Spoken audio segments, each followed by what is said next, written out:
Ladies and gentlemen, welcome to the Institute on World Affairs. Before I begin my introduction, I want to make an announcement. I would like to announce that today at 8 p.m. in the Sunroom Memorial Union, there is going to be another lecture by Mr. Ben about prospects for peace, democracy, and social justice. And our guest speaker today is the director of the Lutheran Immigration and Refugee Service.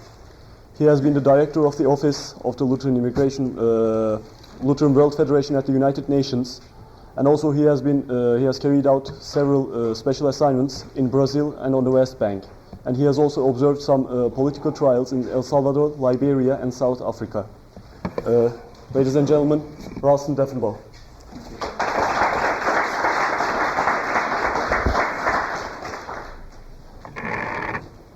Thank you very much. It's a pleasure to be here and to be able to visit Ames, Iowa. Ames is a place that I'd heard about for many years. I went to the University of Colorado for undergraduate, and I thought of Ames as the place where the Buffaloes came every other year and would usually beat the Cyclones, but you'll forgive me that. But it's nice to be here and nice to have a chance to participate in the Institute on World Affairs and to raise up some of the issues around refugees, uprooted people.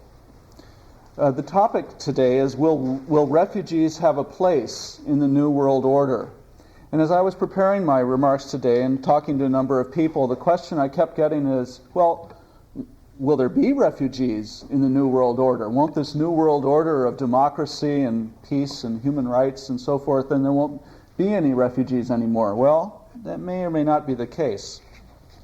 We've had a tremendous situation in the world, of course, in the last few years, with the rise of a leader in the Soviet Union like Gorbachev, who has decided to try to resolve disputes in a peaceful way rather than by the use of the Red Army, the use of force, the resultant changes in Eastern Europe, the fall of the Berlin Wall, the unification of Germany, the independence of the Baltic states, things which 5 years ago no one would have predicted or thought would have happened for years and years and years, now are already history. We've seen a wave of democracy and democratic feeling around the world, reaching even into Africa.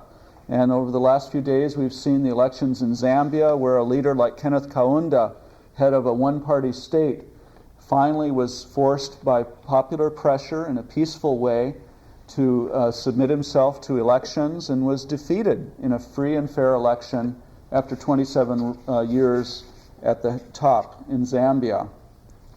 We've seen these waves reach even into South Africa with the release of Nelson Mandela, the unbanning of the African National Congress and other opposition groups, and the very halting and dangerous and yet seeming inevitable progress eventually to a democratic rule in that country.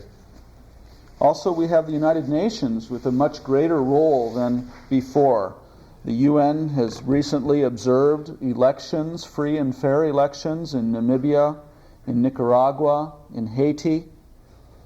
We've seen the world response to the Iraqi invasion of Kuwait with the United Nations, with the leadership of the Security Council responding in what a few years ago would have been an unimaginable degree of unity and common purpose, of course with the leadership of the United States in trying to overturn this aggression. And also, besides the Gulf situation, we have other examples of the UN Security Council operating in concert, the five big powers working together in a way which, of course, was impossible before Gorbachev. And this sort of mixture of democratic movement, of new respect for human rights, of international concerted action is, I guess, what we're calling the New World Order. And this should all be great for refugees, shouldn't it? Well, maybe not. At the beginning of 1990, the UN reckoned that there were about 15 million refugees in the world. By the beginning of 1991, they reckoned there were about 16 million refugees in the world. And by the middle of 1991, 18 million refugees in the world. Now, at this time in November, it's fallen back to about 17 million. But still, during this time of New World Order, we've seen a rise of at least 10 and maybe 20% the number of refugees in the world. in just a few short years. Now, this has been mainly due to the disruptions in the Gulf with the people fleeing from Iraq and Kuwait and others who've had to leave because of the Gulf War. Also, it's due to the chaos in Liberia with this crazy civil war that's gone on in that country and resulted in half the population of Liberia being either refugees or displaced within their own country. And with other internal disputes, the Horn of Africa, the famine there, the ongoing civil wars in Somalia and the Sudan.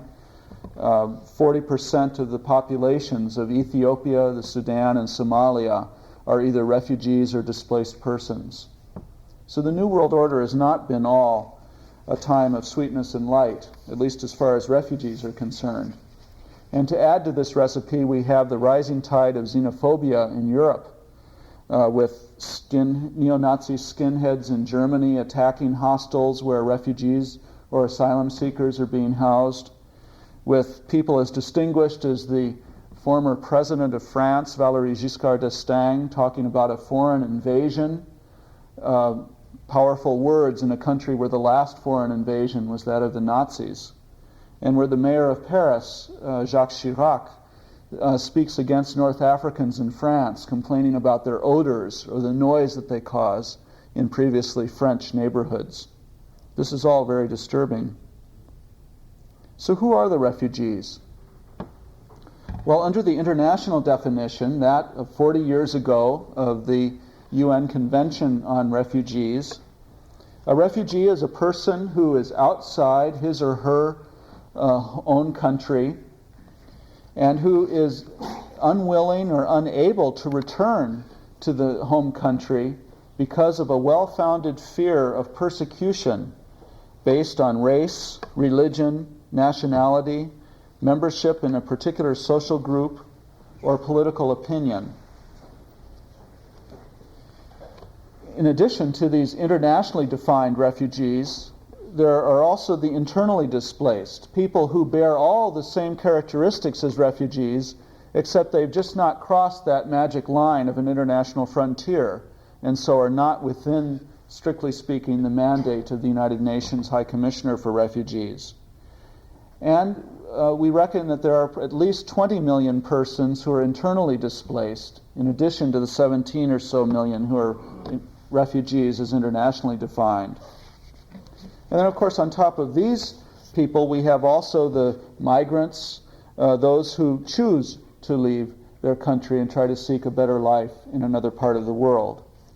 And those of us who are Americans can certainly relate to that experience of migrants or of refugees, because, in fact, virtually everyone in America is someone who's come from somewhere else. Where are the refugees today? Well, of the 17 million or so refugees, 6 million are Afghans who have sought refuge in Pakistan or in Iran. Another 5.5 million refugees are in Africa. And these are, a large group are Mozambicans, 1.5 million Mozambicans, also Liberians, and then many of the Somalis, Ethiopians, Sudanese, and so forth in the Horn of Africa. There are about 3 million refugees in the Middle East, mainly Palestinians, 2.5 million Palestinians, but also Iraqis and Iranians and others. In America, here in this country, we have probably about 1 million refugees. Not that visible, we don't have refugee camps in America, but we have lots of people who come, especially from Central America and from Haiti, trying to seek refuge in this country from the persecution which they fear in their home countries. Then in East Asia, there are now about 500,000 refugees, mainly Cambodians and Vietnamese. And in Europe, perhaps about 500,000 or so, depending on how migrants or asylum seekers are counted. Most of those would be in Turkey. This year, 1991, is the 40th anniversary of the United Nations High Commissioner for Refugees.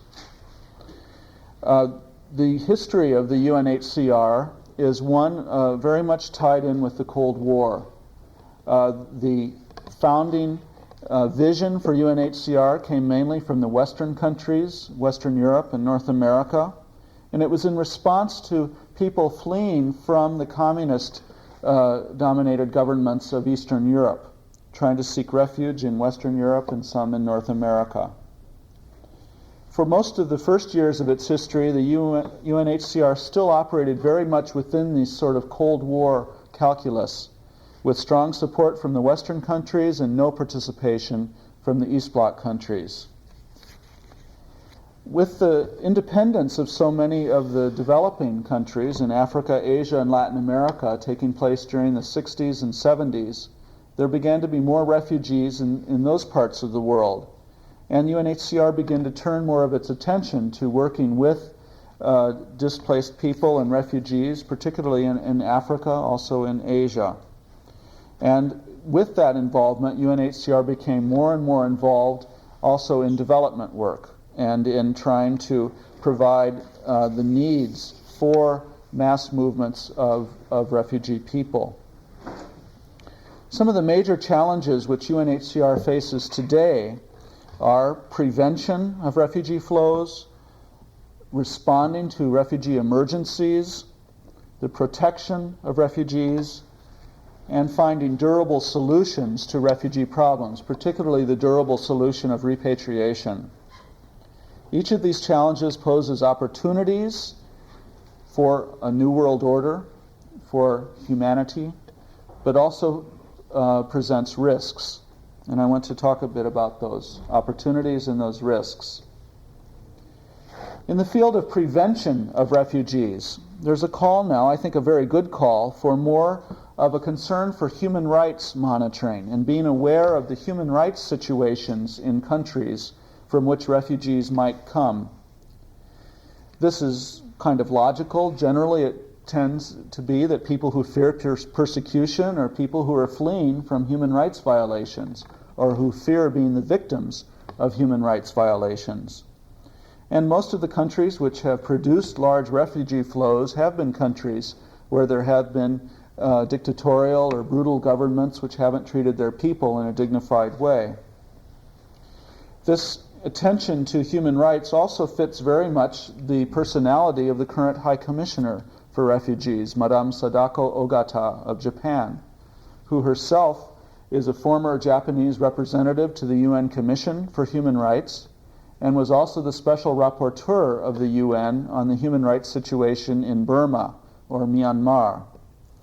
Mrs. Ogata is a person who has a big heart and has a real sense of justice and concern for people, and as such has made a very good start as High Commissioner, making the linkages between those involved in refugee work and those involved in human rights work, linkages which surprisingly have not been that strong in the past.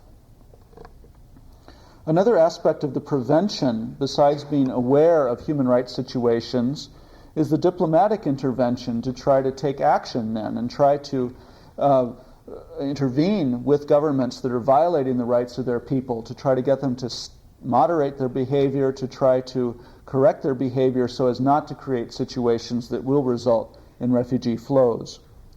And then another area of prevention work is economic development, trying to increase and improve the lot of people, especially in developing countries, so that they will choose to stay in their countries and not flee outside.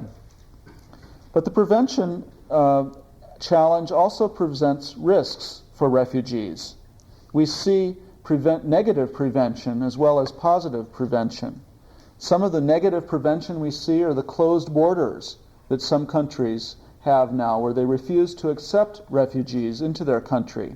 We see the example of Malaysia, which literally pushes off boats of Vietnamese asylum seekers and doesn't allow them to land on the beaches of Malaysia. And we have other examples of closed borders, some of them in Europe. We have the airplane checks now where, for example, just a few days ago, a new agreement was signed in Germany between Germany and some of its European partners to increase the fines imposed against airline companies for bringing people who do not have proper visas or proper entry permits. We see the higher threshold of visa requirements that many nations are imposing now against travelers. And we have also the new concept in some European countries, notably Switzerland, of so-called safe countries. And what this means is that if anyone is an asylum seeker in Switzerland and comes from a so-called safe country, then that person will prima facie be considered not to have a well-founded fear of persecution, not to have a legitimate claim for asylum. Some of these safe countries are former Eastern European communist, or former communist nations in Eastern Europe, which probably are safe, don't present a risk. But some other safe countries are risky. For example, India is a designated safe country for Switzerland. And so that a Sikh who is fleeing fighting or fleeing government persecution in the Punjab could not receive asylum in Switzerland, the argument being that he can be resettled safely in another part of India. That may or may not be true. Then we come to the area of emergency response. It's long been a perceived need in the United Nations system to try to get its act together to better respond to emergencies in the world, whether it's a political emergency like the Gulf crisis or the Kurds fleeing from Iraq, or whether it's a natural disaster like the floods in Bangladesh or the famine in the Horn of Africa. The UN has traditionally not been very good at responding quickly to these emergencies, partly because of the competing baronies of different areas of the UN system and the unclarity as to which UN agency should take the lead in responding to an emergency. Now, in this General Assembly session and with the leadership of people like the new High Commissioner, as well as the United States and a few other countries, the UN's trying to designate a central point of coordination to respond better to these emergencies. And we saw, finally, with the Iraqi example of the Kurds and Shias fleeing Iraq, that there was, in the end, a very well-coordinated and very effective UN response, which resulted in what had been the largest and fastest movement of refugees turning into the largest and fastest return of refugees back to their own country. And that was made possible in part because of the defeat of Iraq in the war, because the U.S. and other powers could flex their muscles and make sure that the Iraqis did not oppose the intervention of humanitarian aid into Iraq, and also because of the military component which stood behind this humanitarian assistance. Hopefully this type of emergency response could take place in other situations, but for example, it did not occur in Liberia last year, where even a small amount of military force, military muscle, might have brought the Liberian factions to stop fighting and would have saved tens of thousands of lives. For refugees, this type of emergency response might have risks in that it might mean that refugees would be prevented from leaving a country where they're being persecuted. It might mean that in the interests of preserving some of the sovereignty of the nation where the persecution has taken place, that the world community might not respond with as much protection as is needed. And also, of course, this type of emergency response is tremendously expensive. And at least under the present circumstances, it's unrealistic to expect that the UN could muster the type of financial resources necessary to indeed protect people at risk in every circumstance. Then we come to the area of protection. This is the unique role of the United Nations High Commissioner for Refugees. The High Commissioner is the person within the world system who has the designated role of providing protection for refugees. And what this protection means is giving refugees a legal identity, negotiating with countries of asylum to make sure that refugees are not persecuted, that they're given refuge, and also trying to work for durable solutions for those refugees. It means, as defined, that the UN should consider each case, that each person who presents a claim as a refugee should have a chance to have that claim heard and to have the UN have some oversight over how it is heard. And yet, even in the protection regime, we see risks now for refugees. Again, the limited resources available to the UNHCR and to the UN system, which make it impossible for the UN to effectively monitor every case, especially when there are 17 million refugees in the world. We see also the diversion of the attention and interest of the UNHCR as UNHCR is increasingly drawn into other fields that are outside the protection mandate. For example, UNHCR is now monitoring the return of non-refugees to Vietnam. UNHCR is being called in the European setting to try to deal with the return of people whose asylum claims are rejected. UN hasn't taken on that role yet, but some are calling it to do so. We see also the very important activity of the UN in repatriating people, but that also involves then a tremendous diversion of resources that might otherwise be devoted to the protection task. We see also the lack of access the UN has to refugees in certain countries. For example, in Thailand, the UN is allowed to deal with Southeast Asian refugees, but is specifically forbidden by the Thai government from dealing with Burmese refugees who seek refuge in Thailand. And when UN tries to nevertheless interview Burmese, the Thai get very upset and slap the wrists of the UN and try to kick out UN representatives in Thailand. Also, we see in South Africa now the UN has signed an agreement with the South African government to provide for the repatriation of South African exiles, while at the same time the UN is forbidden from dealing with Mozambican refugees who seek refuge in South Africa and who are subject to deportation by the South African authorities. Also, it's difficult sometimes for the UN to exercise its protection function when it's faced with powerful donor nations, like the United States, when the UN tries to address how Salvadoran or Guatemalan or Haitian asylum seekers are being dealt with in this country, or in the European community when the UN tries to influence the EC countries to have a generous open door for refugees as they try to coordinate common immigration policies. Or recently with Italy, where against the advice and against the pleas of the UN, the Italians summarily deported thousands of Albanians who had crossed the Tyrrhenian Sea and sought refuge in Italy, deported them before they had a chance to present a claim for asylum or to be heard. It's tough sometimes to bite the hand that feeds you, and yet that's the situation the UN finds itself in often in refugee protection. Then there's the area of durable solutions. There's a sort of litany within the UNHCR where they speak of the three levels of durable solutions that are the ideal for refugees. The first and best solution is repatriation, if situation in the home country is such that the refugee can go back home. Because after all, refugees are people who are fleeing persecution, who've left everything they have, and most people want to go back home. Then the second best durable solution is that of integration in the country of first asylum.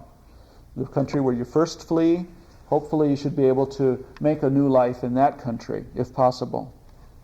And the third best solution is that of resettlement in a third country, where for those people who are in danger in the country of asylum or who just aren't fitting in there, that there be the opportunity for them to be resettled elsewhere. And traditionally, the major countries of resettlement have been the United States, Canada, Australia, some of the Nordic countries, and a country like France.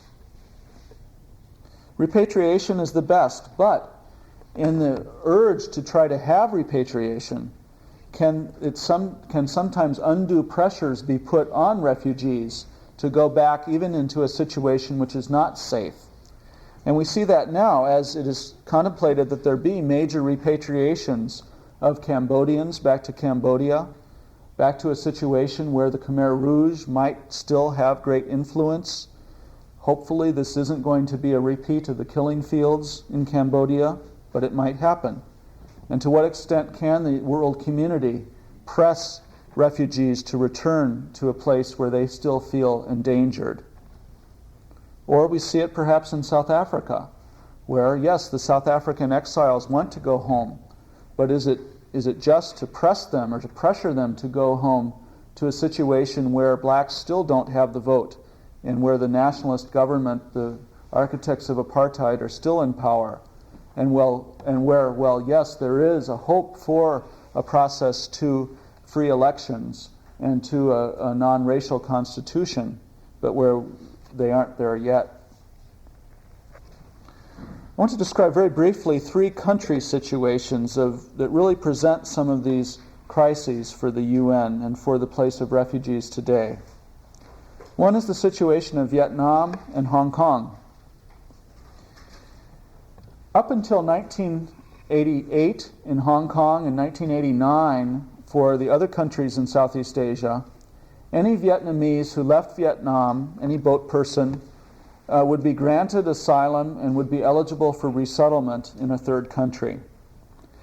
But then in the late 80s, the number of boat people coming out of Vietnam increased again dramatically, and it became apparent that most of those leaving Vietnam were not leaving for reasons of political persecution. They were not refugees, but were leaving because they were seeking a better life. They thought, well, if they had a chance of being resettled in the US or Australia or Canada, that was better than trying to scrape by in poverty in North Vietnam.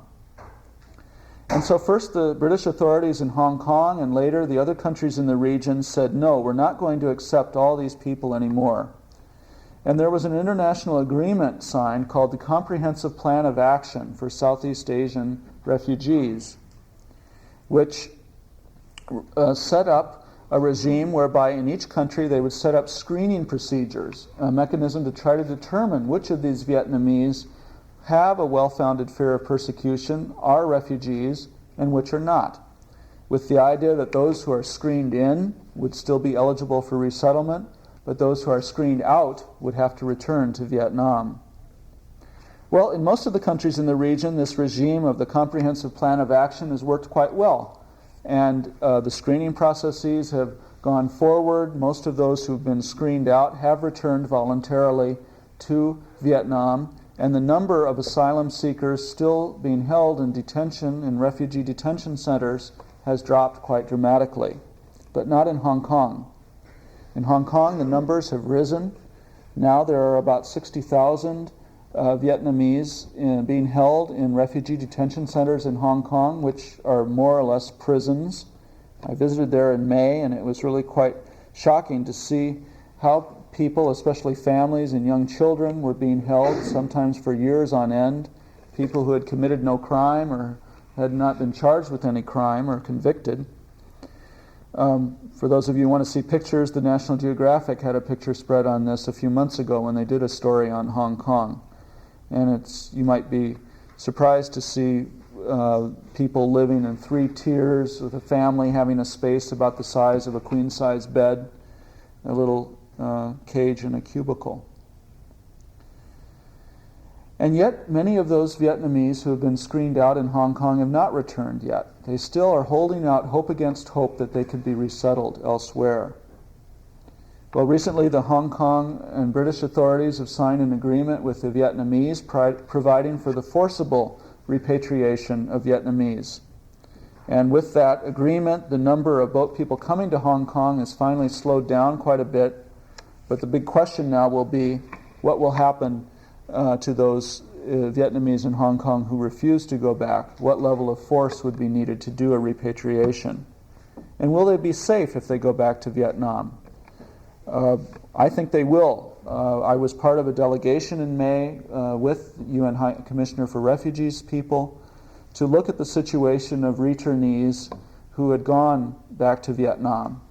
And our delegation, after interviewing many returnees and talking with foreign journalists and diplomats and non-governmental organization representatives and so forth, could find no case of a returnee who had been discriminated against or harassed upon return. It was our conclusion that the Vietnamese, in this case, are playing it straight and allowing the returnees to come back in safety and dignity. So for us then the question goes back to how clean is the screening process? Is the screening process such that refugees will be screened in and so that those who have a well-founded fear of persecution will not be returned to Vietnam?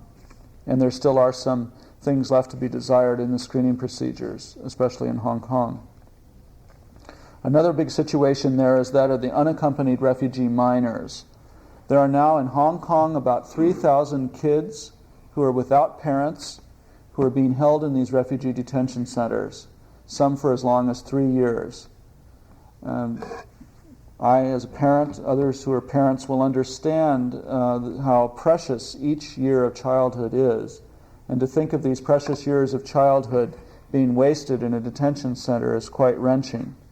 And the UN has not been able to get their act together to process these children quickly and to decide what is in the best interest of these children, which should be resettled, which should be returned to Vietnam. And it's a real challenge for the UN to try to speed up that processing of the unaccompanied children. Turning to Europe now. With the European community, with all the moves for more common practices and tearing down borders in Europe, I think most people in the world are quite happy to see these peaceful developments. I don't know how the Honourable Member of Parliament will think about the developments. He'll let us know this evening. But it is kind of exciting to think of a Europe without borders. What does that mean, though, for refugees? Will we see, as the European countries come together, will we see that they will adopt a regime for the protection of refugees that will be the least common denominator? In other words, the most strict standards will be adopted for all of Europe, and thus a higher wall built up against refugees or asylum seekers? Or will we see a system that's more humane and more welcoming to people fleeing from persecution, so that the countries that have the most generous rules for processing asylum claims, will their rules be adopted in the European community? And unfortunately, the early signs that we see, at least is what I hear from my voluntary agency colleagues in Europe, is that it tends to be the least common denominator, and that the barriers around Europe seem to be rising higher and higher. It would be a shame if in the New World Order the Berlin Wall were to come down, but then a new Berlin Wall were to be built up around Europe. And then in America, what do we see? On the positive side, there were some very good developments last year in the Congress and in the courts. The U.S. Congress amended the Immigration Act to increase the number of immigrants coming into the United States from 500,000 a year to 700,000 a year. The Congress also adopted a temporary protected status under which the Attorney General can designate a country and say that people from that country who are in the United States will be protected from deportation, that they can stay in the United States until the situation in their country gets safe for them to return again. And presently the U.S. has in effect this temporary protected status for people who have come from El Salvador, from Liberia, from Lebanon, from Kuwait, and from Somalia. This is a very positive development.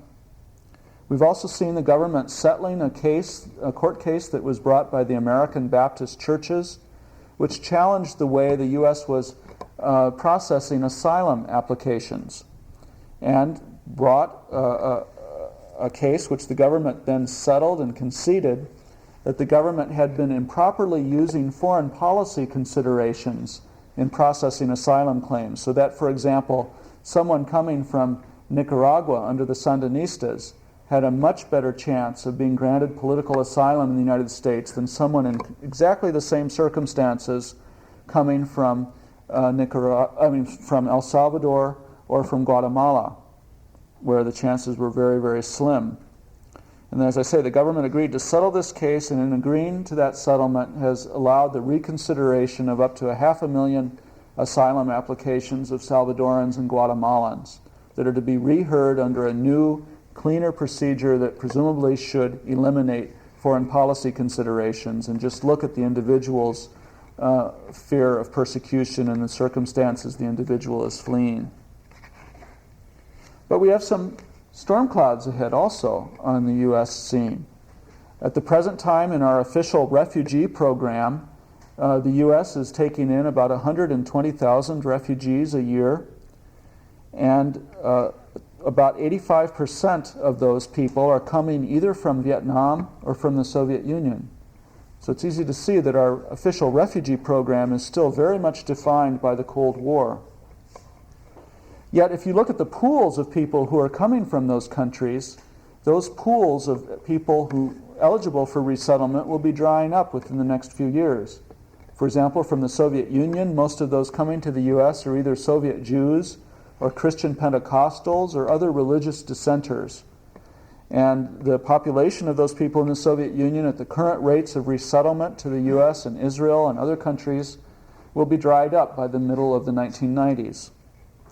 From Vietnam, those people who are coming to the United States as refugees are either Amerasians, the offspring of Americans and Vietnamese mothers from the time of the Vietnam War, or they are former re-education camp prisoners. A re-education camp is the euphemism for the political prison where the Vietnamese communists put those who had been associated with the South Vietnamese. Or they are the remnants of the boat people still being resettled from Southeast Asian countries. And all of those people will have had a chance to be resettled by the middle of the 1990s. What will be the future then of the U.S. refugee program? Will we just continue to open our doors to the same types of people we open them to now, in which case the total numbers will drop from 120,000 level to about a 20,000 level, putting us in the same rank as Canada? Or will we as a country continue to let in the numbers that we're letting in now, numbers which I contend are much more in proportion to our size as a country and to our wealth as a nation? But that would mean then opening our doors to populations of refugees that we do not traditionally resettle in this country, like Palestinians or Africans or others from the Middle East.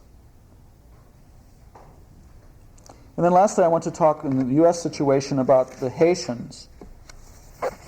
We have a tremendously bitter paradox in U.S. policy if we compare how we deal with Haitians and how we deal with Cubans. And this paradox is illustrated by two recent boats which have arrived in Florida and been intercepted by our Coast Guard. In each case, these were small, rickety fishing boats full as can be of Haitians trying to leave Haiti. And in each case, these boats came upon a raft which had 2 or 3 Cubans on it. And the raft was sinking, and the Haitians saved the Cubans and took them on board. And then they were intercepted by the U.S. Coast Guard. And what happened? The Cubans were received into the United States and given sanctuary in this country. The Haitians were intercepted and deported back to Haiti, back to a country with which we have just imposed an economic embargo, where we have protested against the military coup which took place a few weeks ago there, and where we have said the present government should not be in power. And yet we're still deporting people to Haiti. I think that that's a reflection of some of the racism in the United States, as well, of course, as the power of the Cuban lobby. But still, it's a paradox which I don't think should continue in this country. Some conclusions. Yes, there will be refugees in the New World Order. The refugees will still be among us. We have the examples of situations producing refugees at this moment from Liberia, from Iraq, from Yugoslavia, from the Horn of Africa, and so forth. Another conclusion, human rights vigilance is vital.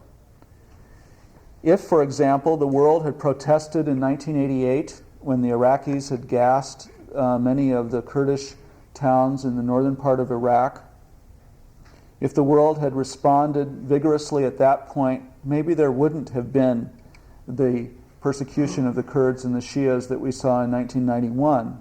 Maybe even there might not have been the invasion of Kuwait. Who knows? Also in Liberia, there were very strong early warnings of the chaos which developed there, and yet the world did not respond. To his credit, the former High Commissioner for Refugees, Mr. Stoltenberg, did raise those alarms, but no one took it up. Liberia was sort of off the radar screen in terms of an area of international interest. But the result was that Now 1.5 million Liberians have had to flee their homes, and tens of thousands died. Another conclusion, it's important, I think, that we promote the international human responsibility for humanitarian interests as part of this new world order. A new world order won't be worth its salt. It won't be something worth defending unless it promotes humanitarian well-being. I would call, I think, in the interests of humanity for a continued erosion of sovereignty, that we are all our brothers' keepers, our sisters' keepers. We should all be interested in how people are being treated, no matter what country they're in, and the world should be able to respond to those violations of human rights, even if it means an erosion of sovereignty of the nation where those rights violations are taking place. This means, for example, that the world, I think, should be able to respond to the internally displaced in southern Sudan, where in the civil war there are tens of thousands, hundreds of thousands of people who have had to flee their homes, who are in areas not under government control, and yet the government is blocking relief supplies to many of those people.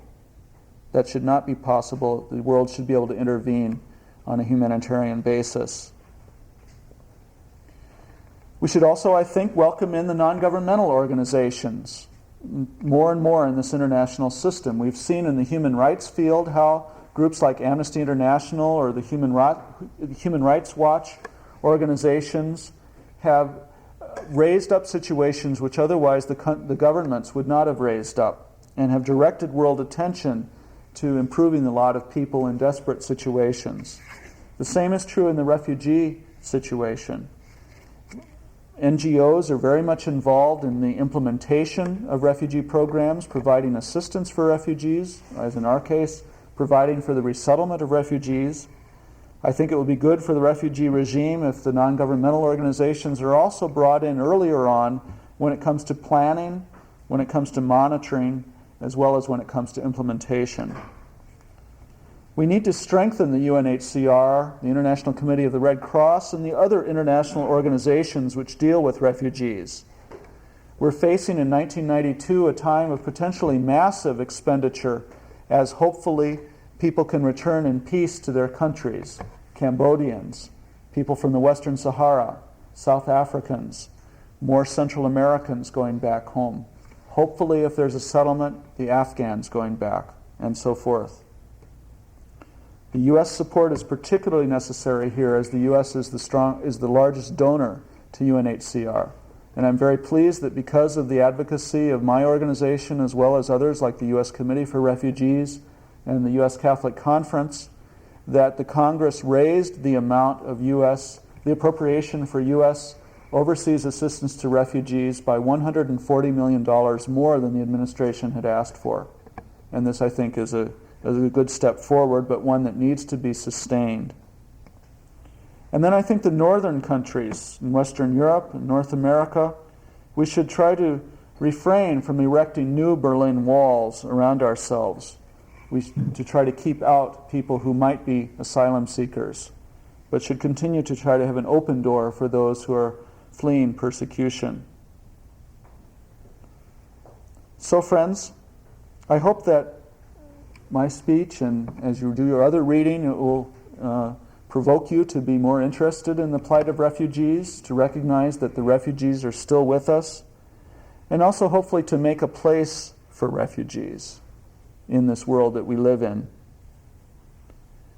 Two brief examples of what it can mean to make a place for refugees. A village in southern Hungary where Croatians who are fleeing the fighting there are not able to go to the central part of Croatia because Serbian soldiers blocked the way, and they fled into Hungary. There aren't refugee camps in Hungary. Where are these people staying? They've been taken in the homes and villages of Hungarian people. People who have an extra bedroom have taken in people. People who have a floor to sleep on have taken in people. Then I look to Malawi, a small country in Central Africa, 9 million people. Malawi has taken in 900,000 Mozambican refugees. Can you imagine that in the United States? That would mean us taking in 25 million refugees into this country. Would we have the generosity to do that as a people? Is the U.S. wealthy enough to do what Malawi, one of the least developed countries, has done? Well, if we're not called to take refugees into our own homes, at least we can help welcome refugees through our congregations, through our communities, through financial contributions, and through our political support. The refugees will be with us. It's our task, I think, to ensure that they're welcomed and that they're welcomed in safety and dignity. Thank you.